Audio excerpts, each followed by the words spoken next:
ये मोदी लोग केवल भ्रष्टाचारी लोग हैं और देश में गुमराह करते हैं, देश के लोगों को गुमराह करने का काम करते हैं, नाटक करते हैं, झूठी आंसू बहाते हैं, माँ को कंधा लगाया बाल छिलाया नहीं। राजद वाले क्या बोलेंगे? ये लोग खुद ही बूथ लूट लेने वाली पार्टी है। हम लोगों ने नारा दिया, संसद से लेकर यहाँ तक नारा लगा, वोट चोर गद्दी छोर, लेकिन ये मौलिक अधिकार का हनन एनडीए कर रही है, वोट चोरी करने का काम कर रही है। तो जब नवा फेल कहा जाता है तो कार्यकर्ता के नाते चुभता नहीं है? जेल जाइएगा कि नहीं जाइएगा, मैं आपसे पूछना चाहता हूँ। बिल्कुल, अगर असंवैधानिक तरीके से लड़ेंगे तो जरूर जाएंगे, संवैधानिक तरीके से लड़ेंगे तो क्यों? संवैधानिक तरीके से लड़ने वाला लोग ही आज जेल जा रहा है। जितना भी चिरकुट लोग रहेगा बाजार में, जो ही जहाँ आप जैसे लोग जाते हैं, चिरकुटों से ऐसे लगा देते हैं। नमस्कार, आप देखना शुरू कर चुके हैं पब्लिक संपर्क और मैं हूं आपके साथ चंदन प्रताप सिंह। बिहार में चुनाव है तो चुनावी कवरेज करते हुए लगातार हम जनता के बीच भी जा रहे हैं और जनता के जो प्रतिनिधि है उनसे भी बात कर रहे हैं। तो इस वक्त हम मौजूद है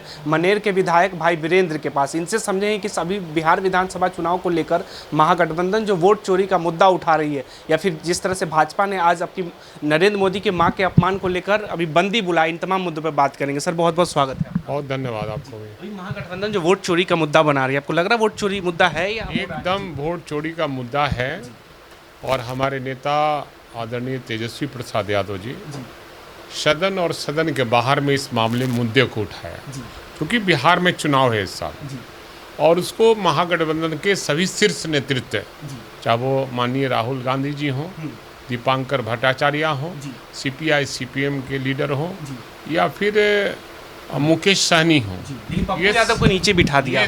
नहीं, ये मुद्दा, ये कोई मुद्दा नहीं है। वो भी गठबंधन के हिस्सा है। ये कोई मुद्दा नहीं, इसको मुद्दा नहीं बनाया जाए। जो जिस मुद्दे पर बात कर रहे हैं वोट चोरी के मामले में, और जिस तरह से वोट चोरी कर रही है बीजेपी एनडीए की सरकार, और यही नहीं, इसके पहले भी जो महाराष्ट्र में चुनाव हुआ उसमें भी उसने वोट चोरी कर वहाँ अपनी सरकार बनाने का काम किया। उनको पता नहीं था कि जहाँ हाथ डालने जा रहे हैं, जहाँ 25 में चुनाव हो रहा है, होने जा रहा है, ये लोकतंत्र की जननी रही है और बिहार देश की आज़ादी की लड़ाई यहीं से शुरुआत हुई थी। तब देश जाकर आज़ाद हुआ था और लोकतंत्र की स्थापना यहीं हुई थी, बिहार में ही, और यही लोकतंत्र को समाप्त करने की दिशा में ये लोग हाथ बढ़ा रहे थे। लेकिन बिहार से वो खाली हाथ जाएंगे, यहाँ कुछ उनको मिलेगा नहीं। जनता सब तैयार है और हम समझते हैं कि जो दलित है, महादलित है या पिछड़ा अति पिछड़ा है, जो अक़लियत के वोट हैं, जो आदिवासी वोट हैं, उस पर ज़्यादा फोकस है उन लोगों को काटने का और बाहरी आदमी को जोड़ने का।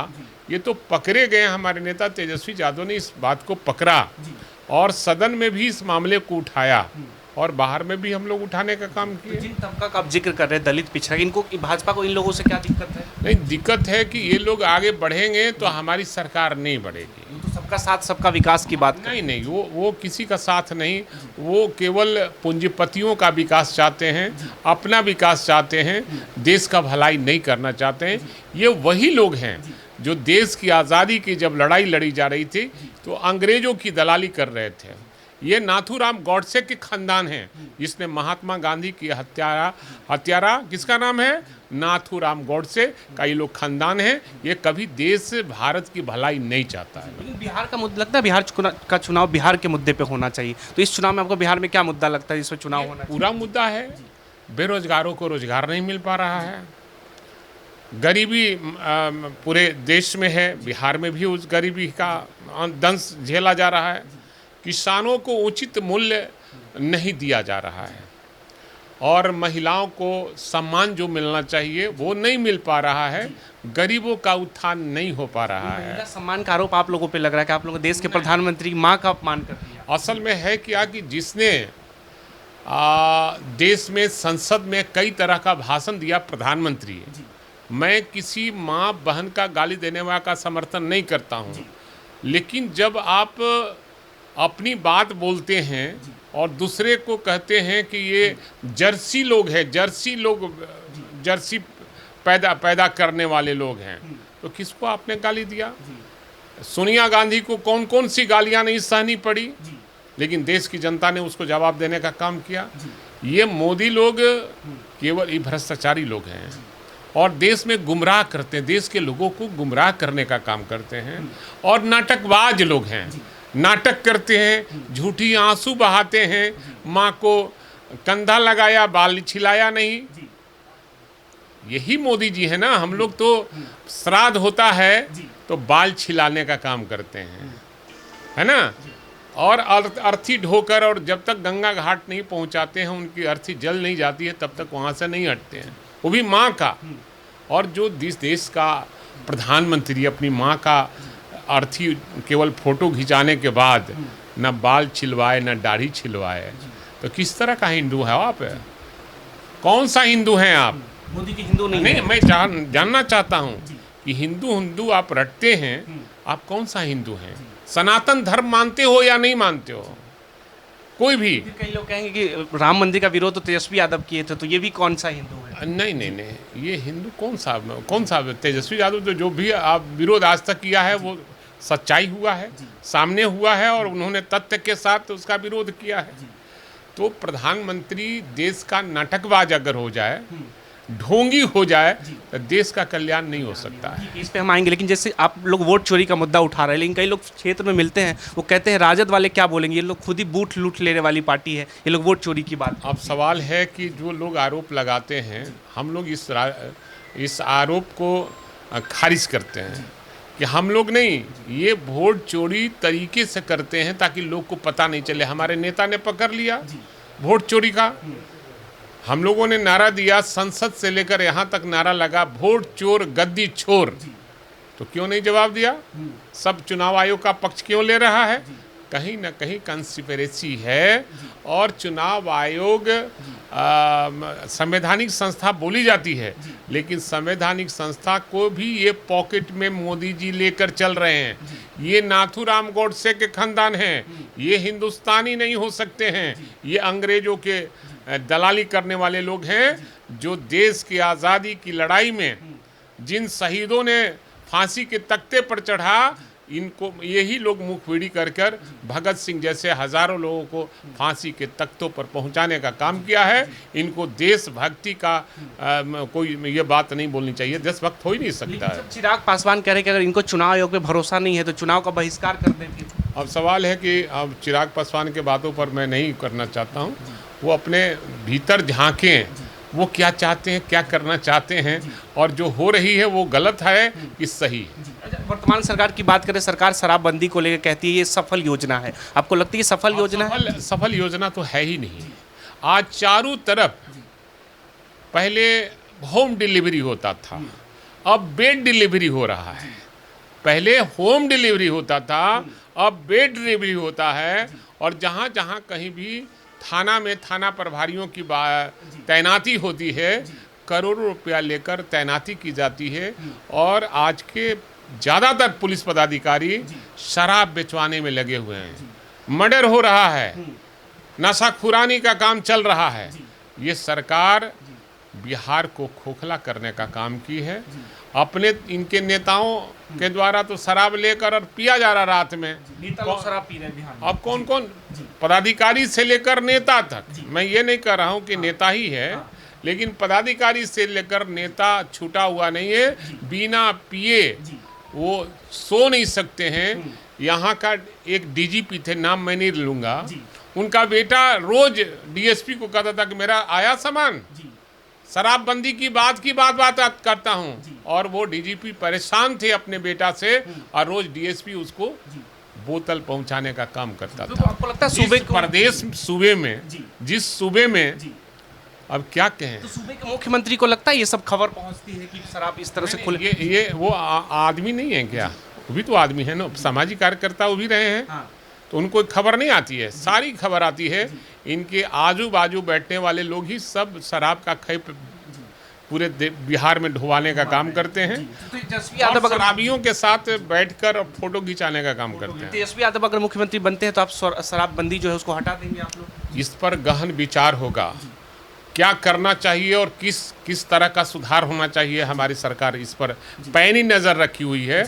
और निश्चित रूप से आज जिस तरह से पूरे सूबे बिहार में नशाखुरानी का काम चल रहा है, नौजवानों का भविष्य अधर में है, भविष्य खराब हो रहा है, इसलिए इस पर गहन विचार और मंथन की ज़रूरत है। हमारी सरकार इस पर करेगी। अभी एक तरफ बात चल रही 70,000 घोटाले का जो बात चलती, 70,000 करोड़ का, हाँ हाँ। दूसरी तरफ जो चारा चोरी घोटाले की बात चलती है। जब है क्या कि 70,000 करोड़, अभी हम बैठक करके आ रहे हैं, 70,000 करोड़ 5 विभागों पर है, जिसने अनापत्ति प्रमाण पत्र नहीं दिया, तो कई विभाग हैं उसमें शामिल हैं। लेकिन ये सरकार की कमी दर्शाता है कि 71,000 करोड़ रुपया केसी डेसी अभी तक मिला नहीं। क्या कारण है? हम घोटाला नहीं कह सकते कि घोटाला हुआ है, लेकिन जो हर साल इसका रिपोर्ट जाना चाहिए कि इतना पैसा मिला, ये इतना खर्च हुआ, इतना बचा, तो ये तो सरकार का जिम्मेवारी है। हर विभाग को जो सरकार चलाती है, जो मुखिया है सरकार का, उसकी जिम्मेवारी है कि किस विभाग के द्वारा ये एसी डेसी का पालन हुआ या नहीं हुआ। ये मुद्दा होगा बिहार विधानसभा चुनाव में। ये तो हमारा मुद्दा, हम उसके चेयरमैन हैं, हम इसको देख रहे हैं। इसीलिए सवाल भी आप ही से पूछा जा रहा है कि इसको मुद्दा इसको बनाएंगे कि नहीं आप लोग। जैसे अभी मनेर में जिस तरह से घटनाएं हुई सरकार की, तो अभी लग रहा है बेटियों को सुरक्षा को लेकर सरकार अपनी जिम्मेवारी निभा पा रही है। ये मोदी सरकार बेटी बचाओ बेटी पढ़ाओ। मैं कह रहा हूँ ना कि महिलाओं के साथ ये अपमानजनक व्यवहार कर रहे हैं। केवल घोषणा करने से और धरातल पर कोई घोषणा नहीं उतारते हैं, तब तक किसी को कोई लाभ नहीं मिलता है। हमारे नेता ने कहा कि माँ बहन योजना जो है, मान योजना के तहत हम 2,500 रुपया हर घर को देने का काम करेंगे, हर महिला को देने का काम करेंगे, लड़की हो या महिला हो, सबको हम देने का काम करेंगे। तो हमारे नेता का चोरी करने का हर तक प्रयास किया है। हमने घोषणा किया कि वृद्धावस्था पेंशन हम 400 रुपया से 1,500 रुपया करने का, चोरी किया तो 1,100 रुपया बनाया, योजना चोरी कर लीजिए। हमने कहा कि हमारी सरकार बनेगी 200 यूनिट जो बिजली है उसको हम फ्री करने का काम करेंगे। यही बात प्रशांत किशोर कह रहे हैं कि हम तेजस्वी यादव हमारे ये 150 इन्होंने 125 किया। और इसी तरह कई योजना है। हमने हमारी सरकार बनेगी, हमारे नेता ने तेजस्वी यादव ने घोषणा किया है कि 500 रुपया में हम गैस कनेक्शन देने का काम, सिलेंडर देने का काम करेंगे। प्रशांत किशोर का इतना बजट नहीं है बिहार का जितनी घोषणाएं तेजस्वी यादव किए जा रहे हैं चुनाव जीतने। ऐसा है कि जब आप केंद्र की बात कर रहे हैं, मोदी की बात कर रहे हैं और नीतीश जी की बात कर रहे हैं, तो फिर दूसरे का नाम नहीं लीजिए, अच्छा नहीं रहेगा। विरोधी है चुनाव में, नहीं विरोधी नो, हम एनडीए के खिलाफ में चुनाव लड़ रहे हैं। अब उसमें कौन आ रहे हैं एनडीए के खिलाफ कर रहे हैं कि एनडीए के साथ हो रहे हैं, इसकी बात मैं नहीं करता। लेकिन हम आग्रह करेंगे कि जब आप चर्चा करें तो एनडीए के खिलाफ में और महागठबंधन जो है उस पर चर्चा हो रही है, उस पर चर्चा फोकस करें, आप किसी की प्रचार न करें। जनसुराज और प्रशांत किशोर को अब लग रहा है कि इस चुनाव में उनका कोई अस्तित्व नहीं है। नहीं, हम ये कहाँ कह रहे हैं। मैंने कहा कि हर व्यक्ति को राजनीति करने का अधिकार है, मौलिक अधिकार है, और ये वोट देने का भी मौलिक अधिकार है। लेकिन ये मौलिक अधिकार का हनन एनडीए कर रही है, वोट चोरी करने का काम कर रही है। जो गरीब है, बेसहाय है, उन लोग कोई पेपर नहीं है उनके पास, कहता है कि 11 ऐसा पेपर हमको दीजिए जिसके पास है ही नहीं। तो हमारे नेता अपने नेता से कहकर, अपने दल के नेता से और सुप्रीम कोर्ट में जाने का को जब नवा फेल कहा जाता है तो कार्यकर्ता के नाते चुभता नहीं है कि हमारे नेता को कोई अनपढ़ कह रहा है? ऐसा है कि मैं दावे के साथ कहूँगा कि हमारे नेता, यहाँ गांधी मैदान का बहुत बड़ा फील्ड है। अगर किसी को अहम है कि हम बहुत तेज हैं और हमारे नेता 9वीं फेल हैं, तो आप डिबेट करा लो ना, हिंदी में, अंग्रेजी में, जिस भाषा में कराना चाहते हो, गांधी मैदान में करा लो। अगर हमारे नेता हार जाएंगे और किसी डिबेट में वो कमजोर पड़ जाएंगे, तो भाई वीरेंद्र राजनीति से संन्यास ले लेगा। प्रशांत किशोर को खुला चैलेंज दे रहा है। किसी को नहीं, किसी को। एनडीए के किसी नेता को मैं चैलेंज करता हूं कि आपको जिस विषय पर बहस करना हो, हमारे नेता से बहस कर लो गांधी मैदान में, खुले मैदान में। अगर हमारे नेता हार जाते हैं तो मैं राजनीति से संन्यास ले लूंगा। तो मनेर में जब हम लोग जाते हैं कवरेज को ले, कई लोग कहते हैं कि मनेर के नेताजी से पूछिएगा कि मनेर का उन्होंने क्या विकास किया, या लालू जी के नाम पर जीत कर चले जाते हैं। ऐसा है, ये तो स्लोगन हो गया है लोग का। भाई वीरेंद्र 45 वर्षों से राजनीति कर रहा है। 1980 यानी 82 से मैं सक्रिय राजनीति में हूँ। कई उतार चढ़ाव मैंने देखा है। और जो लोग राजनीति कर रहे हैं, कभी जेल भी गया है क्या? भाई जेल जाना जरूरी है। देश की राजनीति करेंगे, बिहार की राजनीति करेंगे, किसी विधानसभा की राजनीति की, उसकी समस्याओं से लड़ाई नहीं लड़ेंगे तो आप समस्या से लड़ाई लड़िएगा तो जेल जाइएगा ना। जेल जाइएगा कि नहीं जाइएगा, मैं आपसे पूछना चाहता हूँ। बिल्कुल, अगर असंवैधानिक तरीके से लड़ेंगे तो जरूर जाएंगे, नहीं, संवैधानिक तरीके से लड़ेंगे तो क्यों? संवैधानिक तरीके से लड़ने वाला लोग ही आज जेल जा रहा है। असंवैधानिक तरीके नहीं, थाना के घेराव अगर करते हैं उसमें जेल जाना नहीं पड़ेगा क्या? ब्लॉक का घेराव करेंगे अनियमितता के खिलाफ में और घुसखोरी के खिलाफ में, भ्रष्टाचार के खिलाफ में, या सरकारी काम काज में बाधा डालने का 353 लगाता है कि नहीं? क्या हम जाएंगे जब हाई कोर्ट, तब ना हमको बेल होगा, तब तक तो जेल में जाना पड़ेगा। तो ऐसी स्थिति में भाई वीरेंद्र कई बार जनता के सवालों को लेकर जेल में गया। और लोग चाहते हैं कि ऐसे ही हम नेता बन जाएं, तो जनता सबको पहचानती है।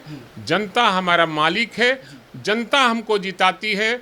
और जब से मैं चुनाव जीत रहा हूं, आगे जो चुनाव जीतता हूं ज़्यादा वोट से जीतता हूं, फिर आगे जो चुनाव जीतता हूं उससे भी आगे बढ़कर चुनाव जनता जितवाती है, और फिर वो आगे बढ़ते हैं तो जनता फिर ज़्यादा वोटों से जितवाती है। आप इसका आकलन क्यों नहीं कर रहे? कौन क्या कहता है इसके फेरा में मैं नहीं रहता हूँ। मैं जनता के नाम पे जीत गया। अरे मैं जनता के ना, जनता मेरी मालिक है, हमारा वही वोटर है, वही वोट देती है। जितना भी चिरकुट लोग रहेगा बाजार में, जो ही जहां आप जैसे लोग जाते हैं, चिरकुटों से ऐसे लगा देते हैं। जो चाय की दुकान पर बैठा रहता है, जो बहुत सा है आपके क्षेत्र के, बहुत चिरकुट लोग होते हैं उसमें। जनता तो मेरी मालिक गांव में रहती है।